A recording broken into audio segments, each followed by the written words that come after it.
পাহাড়ি অঞ্চলের মেয়েরা এই চুলের সৌন্দর্যের উপকরণ তারা নিজের হাতেই তৈরি করে। কি করে তৈরি করে তোমরা কি জানো? চলো তাহলে তোমাদেরও শেখাই। প্রথমত এই ধরনের ফলগুলোকে তোমাদের জোগাড় করতে হবে এবং জোগাড় করার পর সেগুলোকে কুচি কুচি করে কাটতে হবে।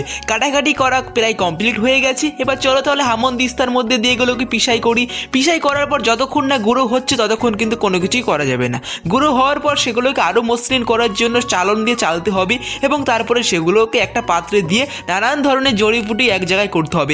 এক কথায় বলতে গেলে অনেক ধরনের যাবতীয় জড়িবুটি যেগুলো থাকে, হলুদ মশলা জাতীয় জিনিস, সেগুলোকে তেলের মাধ্যমে এক জায়গায় করে একসাথে হাতের মাধ্যমে মিশ্রিত করতে হবে। মিশানো প্রায় কমপ্লিট হয়ে গেছে এবং একটা শেপ দেওয়ার পালা।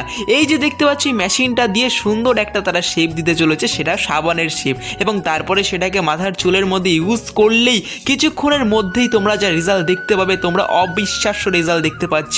হ্যাঁ, তোমরাও বানাতে পারবে এইভাবে পাহাড়ি মেয়েদের মতন চুল, শুধুমাত্র এই উপকরণ।